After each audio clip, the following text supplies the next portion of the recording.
Gareth said he'd gone on a bit. I've just been scribbling away. I had what I thought was what I was going to speak about, and then I've just kind of added to it as well.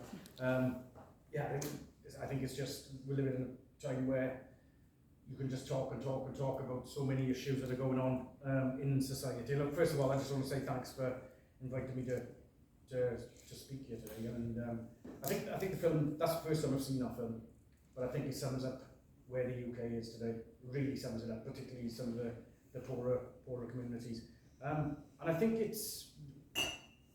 Aaron touched on it, that this has been born from austerity, the austerity that we saw inflicted on us back in 2010 onwards, 2010, yeah. And it's not just the fall in wages that we've seen since then. It's the cuts to services. Firefighter pay is down approximately £4,000 in real terms from there.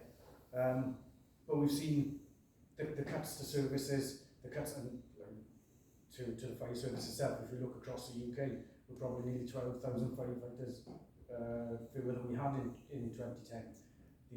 The number of appliances we've got has fallen dramatically. The number of fire stations that have closed. We look in London under Boris Johnson when he was mayor. We can't close the fire station. They talk about democracy and people having a say, but the fire authority there voted against closing those fire stations. But he made the decision as mayor to just close on 550 jobs from the London Fire Brigade, and those properties were sold off to these property developers. So somebody's making a lot of money out of these sort of things. And yeah, the money's there, the resources are there. It's just in the wrong hands. If you look back to, I think it was 2013 or 2014, when they reduced the top rate of income tax from 50 pence in a pound to 45 pence in a pound, that handed back £3 billion to the richest people in this country. So the money's there, the resources there, and at the time, £3 billion ran the UK Fire and Rescue Service. So this money is the transfer of wealth in this country has been enormous, and it's just continuing, seems to be continuing at some pace as well. And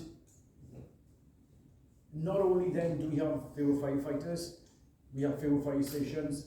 In particular, there was an article yesterday from the Chief Fire Officer of Mid and West Wales that actually Swansea falls into, that says in rural parts of Wales we've got a real recruitment and retention issue, and there are lots of communities now that you have a fire station there, you have a fire engine behind the doors, but you haven't got a crew there.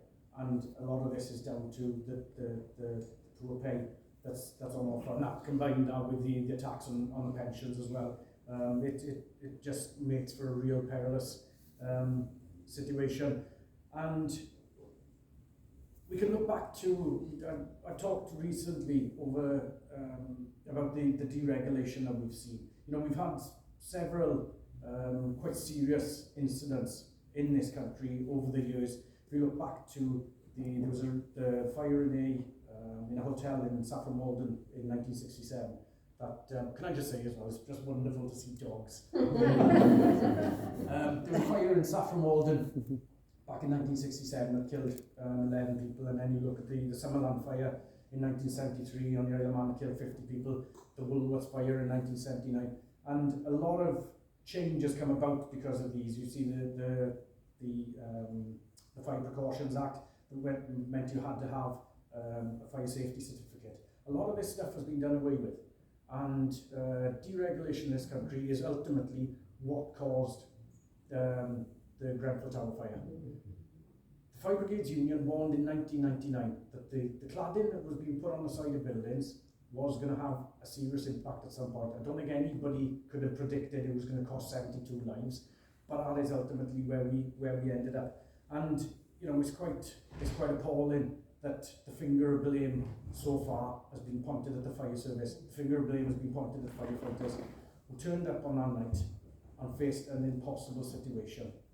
Because when I woke up that morning and saw what had happened, I just couldn't believe my eyes. I'm not speaking to people who've been pretty badly affected from that. There are firefighters who've never gone back to work after that. So it's a desperate situation that we've been thrown into. And it's a cost of living. We talk about a cost of living, but it's also a cost of greed crisis. and that's ultimately where we find ourselves. And you know, the billions you talk about there, the billions of pounds that are being made by a handful of people. And you know, we talk about the transfer of wealth. The transfer of wealth is just out of control. It is absolutely out of control. We're living in the 21st century. There are people afraid to put the heating on. They sit in the dark. I've heard stories of people, children going to school smelling of damp because they can't get their clothes dry. You know, only last week I heard of a tale of a firefighter being assigned to a food bank. You know, and the truth is that food banks aren't having the donations that they did have. And I think when we look at that community, it's only us that are going to help each other.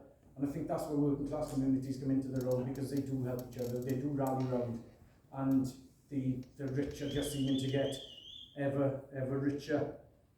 And I think you said at the start, you talked about some of these companies holding the government to ransom.